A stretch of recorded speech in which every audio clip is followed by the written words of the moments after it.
Good man, good man. Thanks for everyone coming to see Rebecca and her book and signing and everything. She's going to read a part of her book to all of us now.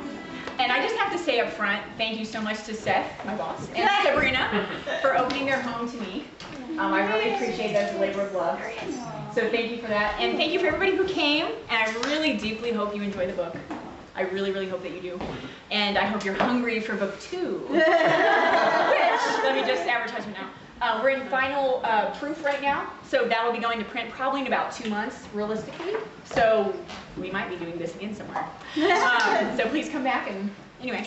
So I'm going to read from the prologue and just a little background, and there will be open question and answers when I'm done. A little background on the book itself, like how it came into being. So I never thought in my life I would ever write a book. And anybody who's known me long enough, or even probably, and some hard truths that I think need to be discussed, brought up, thought about, and maybe even a little soul searching on. So when you read it, I really pray that there's something in it for you. There's something in it that you find touches you in a personal way. The dream I had that led to the book touched me in a personal way, and it was something I couldn't shake off or put away. And so out of that dream I literally had on December 21st, 2009, came these characters in this story.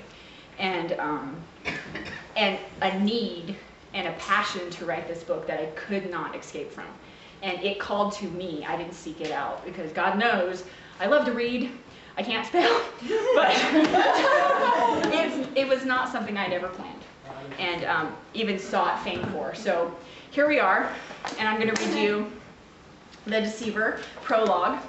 So I hope you enjoy, and if my voice quavers, you're just going to have to pretend it doesn't, because this is my first public reading of anything.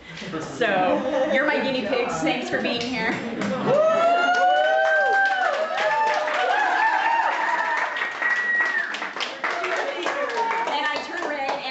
Because I was swimming in the pool with my nephews today, so it's not all my fault. Okay. So, you know, I think I'll just start the dedication, actually, if you guys don't mind, because I have 3 people here. Actually, I have many people here who are in it, and I love them all very deeply, and they're a part of my life. And Sabrina, had I known you'd be throwing this party, you'd be in here already. Because seriously, you're a labor of love. You're a sweetheart. I could squeeze you. Okay, so the dedication. This book is dedicated to a few special individuals. Each one is a true blessing to me and a gift from God, and I truly mean that. Their unwavering love, support, and encouragement, not only of this book, but of me, have meant more to me than I could ever say or express, even though I'm about to travel. To my husband, Luis. Hello, babe. You're the still behind my sword or whatever. To my husband, Luis, the most wonderful and precious man I have ever known. He's the love of my life, my soulmate, and my best friend. To my sister, Bethany, behind the camera. There you are. Thank you, babe. Sure. She's worse than I am when it comes to colorful humor, so be prepared. A most mischievous sister and best friend. She can always make me laugh and tear up with uncontrollable giggles, and that's so true. Sorry, I'm ad-libbing. She looked after me when I was small and does her best to support me with her faithfulness and her love. Your heart is of pure gold. Make me cry. To my best friend, April. For her warm heart, complete honesty, and constant encouragement. A rare gift it is to have such a friend as she. It is truly a blessing to have a friend who cares more about my happiness and building up my spirit than about being petty or competitive, and thank God for her in my life. And to my precious family members and close friends I love so very much. Go slow. Go slow? Slow down. Sorry, chipmunk speed. No, I gotta find them. Wait till I read the audiobook. Norma, Edward, my mom, my stepdad, my papa Ed. Esther, my other sister who's not here. Ruth Ann, William, Dustin, Sean Marie, Susan, Sonia, and Pastor Day. Thank you all for being a part of my life, for doing your best to understand me, and for always loving me the best way you know how. I am eternally grateful for your contributions and sacrifices to my life when I was a youngster. And finally, to the loving memory of my father, Gregory. His early death made me understand early on that life is a gift too precious to waste, the heart too delicate to fill with worry or hate, and life too full of wonder to be left unexplored. So, and he did pass away when I was 14, in case you cared. Okay, so We care. prologue. Come on, we get comfortable. All right, here we go. This makes me nervous. I'm putting the book down because it's shaking. Don't laugh at me. Okay. You'll do fine. You're doing fine. All right. Hold on. Yeah. And I was telling my husband, this is the first time I've had any direction on me since I'm wedding. It's So gonna happen more and more, so. I know. Amen. Preach it, sister. Okay. I know. Here we go. Prologue. On a good night, I'll dream of the moments when we'd find ourselves laughing hysterically over nothing, or running circles in the front yard playing squirt tag with our mom before she died. Squealing with the joyous laughter only little girls can exude, we would run with all our might away from the wild, ever-reaching spray of the water hose. I could never run as fast as you, Vivian. We would always have so much fun, the three of us, just as long as our father wasn't there to ruin it, like a black cloud sweeping over a perfect summer sun. I've even awakened to the sound of my own laughter as I've dreamed, hearing you call out my name as we play hide and seek. Melanie, little Melanie, I see you. For a moment, I'd remember our childhood games and recall how much you loved to tickle me until I'd had to plead, my eyes streaming with tears of mirth. Vivian, please, Vivian, let me go. On a good night, I'll dream about those rare, peaceful evenings together when no one was yelling at us, no one was hitting us, no one was touching us. We were left alone and able to just be who we were. Young girls full of dreams and hopes of someday escaping it all and doing as we pleased. On those rare nights, we would lay awake in our beds, staying way up past our bedtime, whispering secrets and sharing the insignificant details of our day to bring an element of comfort despite, or perhaps because of, their tedium. On those nights when we were alone, we would make up stories to lull each other to sleep upon the wings of imagination, taking each other to places we would never go and living the life we could only dream of. On those nights, we weren't afraid to utter a sound for fear of getting caught or worse, punished by the unrestrained, heavy hand of Father's rage. Those are the images I dream of on a good night. Those are the moments I want to remember forever. Just my big sister and me. No smell of Father's beer-soaked breath. No sound of heavy footsteps coming down the hall, coming ever closer to our room. I hold tight to those good memories, as if they are the air itself. If I don't, I would have suffocated long ago. But sometimes I'm afraid. I'm afraid I'll forget your face, the color of your eyes when the light would shine upon them, making them as clear as a Mediterranean sea. The set of your jaw when you'd get stubborn and refuse to give in to what you knew wasn't right, even if you were too afraid to say it out loud. Sometimes I'm afraid I'll forget how seeing you smile would always make me crack a small, shy smile of my own, despite the depth of my melancholy. And no matter how bad things got or how hopeless things appeared to be, you had a way of always making me feel a little bit better, a little bit safer, a little more hopeful that one day our prayers would be answered and things would get better. Then there was your laugh. I never, never want to forget the joyous sound of your infectious laughter. It was a sound of better days, a promise of hope on the horizon, and our soon-to-be-had freedom. Sometimes I dream of your laugh echoing around me, but your face cannot be seen through the thickness of the shifting shadows lurking around me, clawing at me like taunting demons scavenging for my flesh. In those moments, the dreams turn the feelings of peace into a growing anxiety that morph into the dead coldness of fear. For it is only then that I remember I cannot see you, because you are not there to see. You're already gone, and I alone, and I am alone once more. 9 years. It's been 9 years and it already feels like a lifetime. I miss you so much. I don't know if this hole in my soul will ever be right again. Your absence has left me broken, and I fear nothing can repair the damage my past has caused, the lack of trust I have in others, and the insurmountable feeling I will always be alone. Some days I think or some days I don't think I can even breathe, lest I gasp out your name, Sometimes I don't think I can even breathe, lest I gasp through my tears and scream out your name with all that is left within me. Sometimes I don't know if I want to live another day without you, but then I feel guilty I even dared to think such a thing. I know you'd be disappointed in me if you knew. Do you? Do you know? Have you been watching over me still? Can you feel it when I think about you? Can you hear me when I wake up crying out your name? I hope so. I desperately hope so. For if not, then you are already gone forever, and that I could not live with. I have to believe your soul, the spirit, the essence that made you who you were, lingers on in the peaceful heights of heaven. You were an angel on earth, and I'm sure God would want you back with him. Surely he would not have left your soul to evaporate like a raindrop falling through the eye of a volcano, consumed by the scorching depths of hell. Some days I almost forget to think about you. My life almost goes on as if the best part of it hasn't long since left me. Then I hear a song, see your favorite kind of flowers, or feel the arms of a friend giving me a hug, and I think of you. I remember you, and I miss you more than ever. Will I ever see you again? Will I ever know what it could be to have you in my life once more? No, I don't think I ever will. Life has never been so kind as to give me a gift such as that. When Father told me you were gone for good, he was drunk. He laughed and peered down at me with that sneering grin full of self-satisfaction. I could have killed him. I wanted to kill him with my bare hands. If only I had been a man and not a frail little girl. Or if only I had been bigger. I would have tried. But I was powerless. With him, I was always powerless. Am powerless. And I hate him for making me feel that way.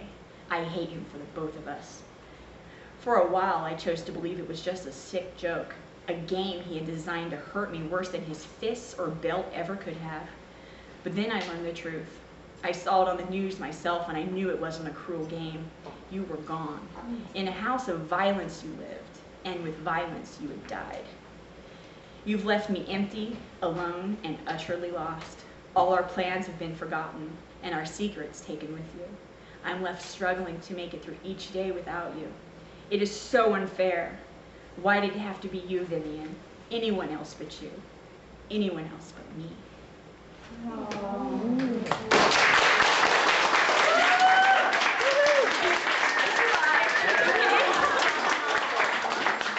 So that's the grueling prologue. Anyway, does anybody have any questions or Is curiosities? that what came to you first on the 21st of December? The dream? No. What came to me first was the beginning of chapter 1 through chapter 5. And this, you backed up and somehow filled That in? pretty much wrote itself. Most of the book kind of wrote itself. It was a trippy experience. But basically, the prologue I didn't even write until I was halfway through the book. And I decided I need to open up the book with something that kind of gives the reader an instant insight into the heart and mind of this character and set them up with their own curiosities about who she is in her life, her past. It already gives you a slight taste for the world she came from. But it also identifies a couple important people in her life that she's already lost. Her sister. And her mother is only mentioned at the beginning of the prologue. So you don't know what happens to her, but you'll find out. So it kind of lays some groundwork, but also lets you see the desperation and the pain of the character and the hell that she's living in her heart. So, and I just felt that it was necessary. Might be a little heavy to some people on their first open, but to me it felt right. So. Was this a reoccurring dream, or was it a one-shot deal? It was a one-night dream that every time I thought about it, I was just overwhelmed with the emotions that came with it and what it had meant to me. It stayed with me. It stayed with me. And it just was like, oh my goodness. It was vivid. It was real. I could feel it. And I can't tell you about it because you haven't read it yet. So Did you jot it down in the morning? I didn't. I didn't write it down. I didn't need to. It was one of those dreams where it felt so real and it seemed so relevant that it's not something I would even forget in 30 years. You know, there's some dreams that I've had when I was a little kid that I still remember details of because they were that vivid to me and that impactful. But this was one that demanded my attention and demanded me to step up in faith and take a leap and do it, because I just felt that there are elements in the story itself that need to be told, need to be brought to light. And you know, we walk around every day in our lives and we have our happy little roles and we have our routines. There's so much going on in that. And there's so much going on in other people's lives that you don't know. I mean, somebody walks into work and they're grumpy one day, you don't know what just happened at home. You don't know if they just got the worst news of their life. You know, you have to keep your heart and your mind open to the other people's condition. And you know, I think this kind of brings back a little bit of, you know, that human nature, that human connection. It's also very raw, very real, very brutal. People who are on my Facebook know, or read any of my blogs, there were many scenes, actually, that I had to tone down because they were too graphic or too violent. Hello. How odd. See who's coming in the door at 7 o'clock.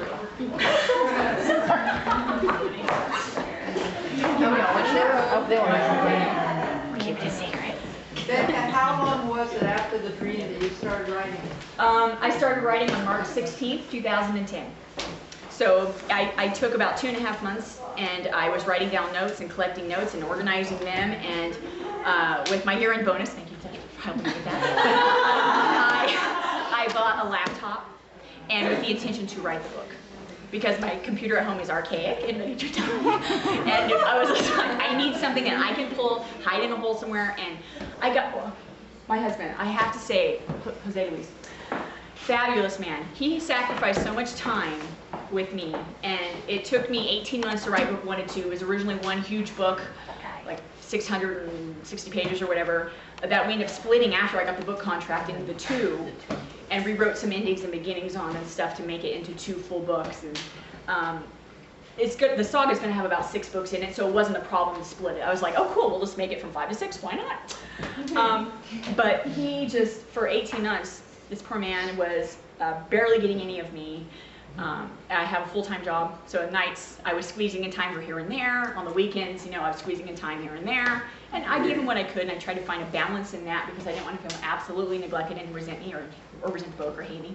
Because I love him and he's important to me. Too late, he does. We might need Steph's divorce services later. No. I totally, no, he's amazing. So I just have to give honor to my husband for that, because he was extremely supportive. And once he caught on, it took a little while, but you know, because we were trying to, all of a sudden somebody goes from no passion to write anything, because I hadn't even journaled in like 6 years, to I have to write this book. It's a culture shock for that person who knows you in the most intimate way. And they're like, where did this come from? Well, it's something I have to do. So he was willing to pour in his sacrifice of time and love into me and let me do that. And so thank you. So anyway. Do you think it could make a movie? Yes. I would love that. People have read it and keep saying that. People say the cover looks like a movie poster already. I'm like, keep saying that. That's good. I think it would be an extremely intense, awesome film, because I can totally see it in my head. I just, as it is with the cover design. The actors and I already have but I'm not gonna say that on film. Yeah. Well, I am going to be down at the LA Women's Expo convention in October, and I'm going to be in San Francisco. Thanks for the time off. And so, there's my boss right there. Get him on film quick. A little advertisement there, yeah. He's in private wealth management. Financial advisor. So I'll be down there. Who knows who will wander through the LA Convention Center and see my book. I have a big poster I'm making and that big banner. So who knows who will be like, who will get a hands on it. So tell everybody you know to read it. And maybe it'll connect someone who connects somebody. That whole, 6-degree thing, whatever. Kevin Bacon should be there. Huh? Kevin Bacon should be there, and then you'll be good. 6 degrees. We were talking about BLTs earlier, but that's any other questions? Okay, you okay? What do you need is that step. Any other questions? Can or? you tell us who you think the character Melanie could Oh, Yes, tell Emma us. Stone, if you're out there. I know. Well, I can totally see Emma Stone playing this character for Melanie Bishop. Absolutely. So it would be great if write she... her a note and send her. I should just here, baby girl. Yeah. Can you do this for me? Yeah. So, and you know, I keep changing my mind on who should be the other lead actors because there's so many good ones, but I know she would make my Melanie. So, but you know, well, one thing at a time, people. Come on, I love your enthusiasm. Steven Spielberg or Michael Bay? No. Only there's options. I'm just kidding. They're awesome. No, That's those great. are the first two I thought. So, and yeah, this lovely piece of goodness will be in about 2 months. We'll probably be going to print, so in about 3 months I'll probably have it. Dying to read that one. Good advertisement. Keep going. Yeah. So I am getting good feedback on it, which is great. Just so you know, right now, what's currently been printed is the first edition, obviously, but. Normally, a publisher waits until there's so much time before they release a second edition. Well, they are going to go ahead and make some corrections for me. There are a couple little spellings. They're going to fix it, human error and all that. And they are willing to do that up front and not have to wait for the normal length of time and normal number of book sales. And my marketing rep's awesome because he made that happen. He said, I believe in you, I believe in the book, let's do it. So, woohoo. So just so you know, the book that you bought is kind of already sort of limited edition because a second edition will be out as soon as we finalize that proof. So. This one will be more valuable then. Yes, yes. Yes. So anyway, I just want to throw that out there. Any other questions? Everybody's shy. Hey, I'm the one sitting Got up one here. back there. Yeah, Where can everyone purchase your book? Well, oh, thank you. Yeah. Thank you, guys. Very nice. Okay, so Tate Publishing is my publisher, and currently people can buy it directly from the website, or from me, obviously, who know me. But I'm talking to the camera. But the public release date is September 10th, and so hopefully the corrected proof on book one will be by the public release date as well. I'm not sure if they're going to ship what they've already printed. They probably will, just to be, you know, economical. But then after that, it will be second edition. So September 10th. On Amazon. It'll be on Amazon, Barnes & Noble. People have asked about, get it in Walmart. And let me just explain real quick how that works, because I recently learned this myself. So bookstores usually can house 100,000 to 150,000 books in their stores. And they have whole marketing departments that select and approve the books that they give. And so they'll probably be in bookstores, not a problem. Places that are like Walmart, who sell everything but books, except maybe like 20, or 200 if it's a super Walmart, they only put top sellers. So tell everybody, so we'll be on the top sellers.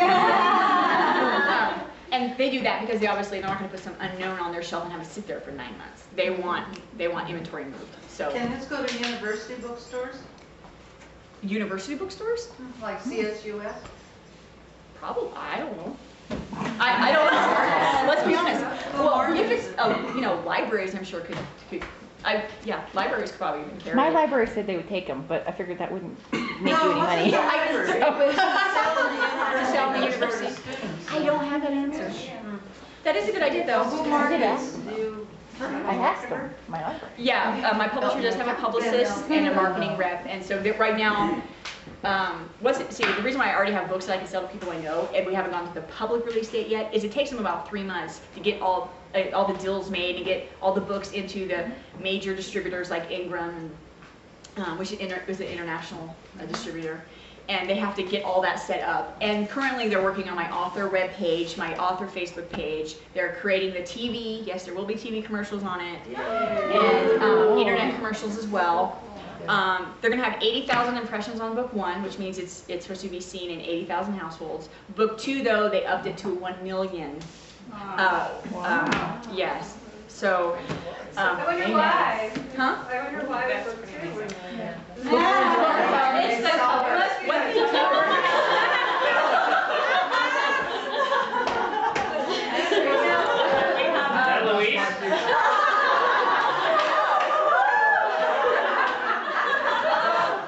You have no idea what's under that shirt. Yes, we do. No.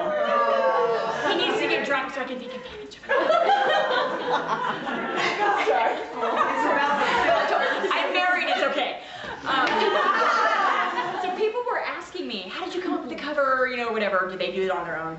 What happens is they send me a questionnaire and it's very extensive, and I tell them exactly the feeling, the emphasis I want on the cover, and I describe in detail what I want there. Then their artists and designers take all that, they interpret it in their lovely artist brains, and they bring me back some samples, and I say, let's go with this one, let's do this here and here, and they finalize it, and this is what we came up with. And this is very close to what I had in my brain, except they made it even better. The trippiest thing ever is that this street in the background, it feels like a snapshot out of my dream that I don't even know where they got it from. So I was tripping out when I got it. I'm like, babe, I'm like, that was in my dream. He was like, really? I'm like, yes, that was my dream. It is your dream. So it is, this is, yeah. Book 2. Let's all look at this. Pull it out if you bought your book, you have a copy. So they were spot on with this. We went through a couple trials, and this was the best one. They were like, oh yeah. So anyway, so yes, this is intriguing. Men even like the cover, and they're straight, so it's fine. Where'd you get the names? The names, okay, good, are full of great questions, Bonnie. I'm sorry. You're bold enough to ask. Shame on you, shame on you. My teachers like to everybody else. Exactly. Well, I knew what the name was going to be from the start. As soon as I agreed with myself in that internal calling to write the books, the name was firm. It was there. It was the Deceiver Saga. That's what it was. I wasn't sure if it was going to be Deceiver Volume 1, Volume 2, Volume 3, you know. And I decided I do not want the same title on every book. I wanted it to be standalone. So there, as any good saga, there's a little recap just to catch you up really quick, and then it's this whole other animal. So they're each very much their own little animals. Book 2, I was actually laying in bed with my husband, and I was like, well, of course it was my husband. It could have been the cat. It could have been the cat. We were going over a couple different elements in book 2 that I will not discuss because you don't know yet. So, and I was like, you know, I just need something that emphasizes this, and we started, I'm like, help me throw out words. So I'm writing down, throwing out words. I'm like, I love broken. And then I'm looking at the word, I'm like, I love seed. Seed has got to be in there. What goes with seed? And he's like, and we look at each other, broken seed. So it was like the same moment type of, that's the name. The title of book 3, which I'm writing right now, I'm maybe a third of the way done. Could be a fourth of the way done, depending on the length of this one. It's growing. It's called Sanctuary of Fire. Oh yeah. That one's a good one. Yeah. So far, it's almost my favorite. So I know. What are you doing? I gotta lay the marketing on that. But it's true. It's true. No, I'm having a lot of fun with that one. Sanctuary of Fire. Don't take this wrong. The title came to me in the shower. I was playing with names. At first, I was thinking of Fire by Night, Fire of Night. I'm like, fire. It's got to have fire. And then I started singing. I was actually started singing an old hymnal that Marchand got me hooked on. What was that hymn? Circle. The Circle Being Unbroken. I was humming that in the shower, and I like to sing in the shower. Who doesn't? And all of a sudden, it switched to Lord Prepare Me to Be Sanctuary. Good old hymn, just kicked right in. I'm like, Sanctuary of Fire. Wrote it down on the fog. I was like, that's it. So that's where that title came from. So these are the interesting things behind the scenes you'll never know. Now everybody will know. So any other questions? Do you outline or do you wing it? Well, it's a little bit of both. So after the dream, I wrote tons of notes. I have a little binder, not a binder, but like a notebook, and scraps of paper. My poor husband, middle of the night, bing, why'd you turn the light on? I have an idea. He'd be like, I'm like, middle of the night. And so I have a pad of paper and pens next to my bed at all times, because I lay in bed and sometimes I'll be staying there for 3 hours. That's why I come to work so tired. I can't. My brain won't shut off, especially if I was editing or writing that day. And so it's just ideas will keep coming and I can't shut them off. And so I'll just jet down a couple words that'll ring the bell back and like my phone just, and make sure that I know. And then I'm putting all these scraps together. And like with book 1 and 2, again, it was originally one book. What I did is I organized my thoughts, and then I started writing B1, B2, B3 next to things of what book I wanted to fall into, and reorganizing from there. So you just put the thoughts together, and then sometimes I knew where I wanted to go, where the destination was going to be, but I wasn't sure exactly how I was going to get there. Bye, babe. Thanks for coming. Bye, guys. That was our shot.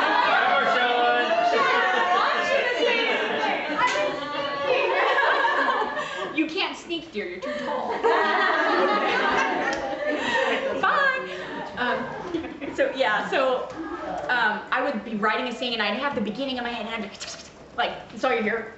Kind of like Lynn sitting next to me on the other side of the cubicle. That's all you hear.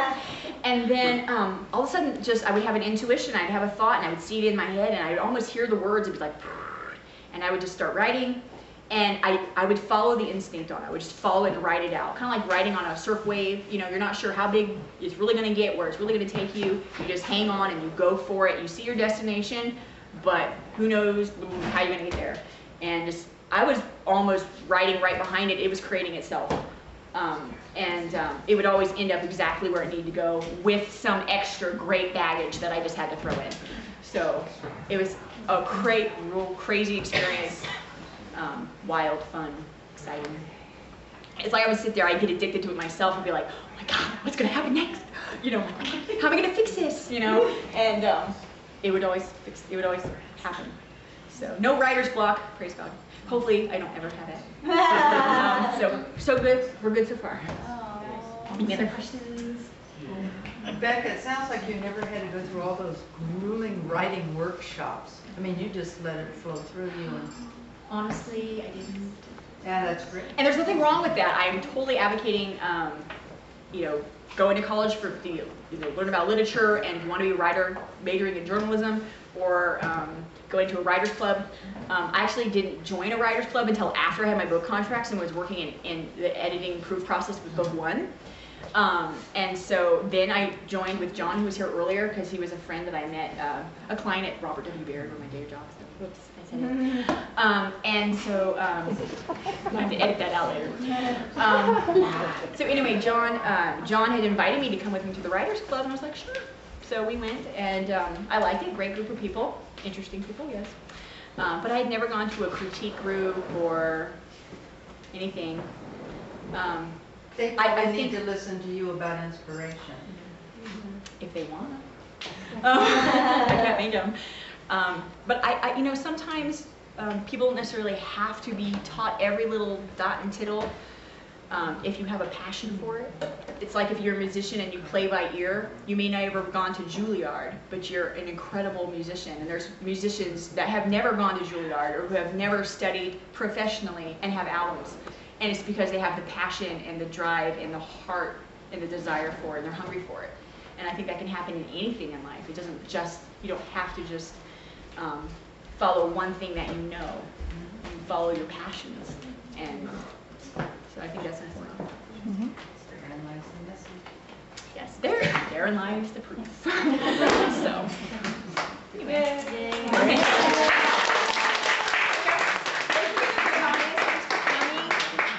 So I really appreciate it. So if you want to buy more books on your way out, Christmas present.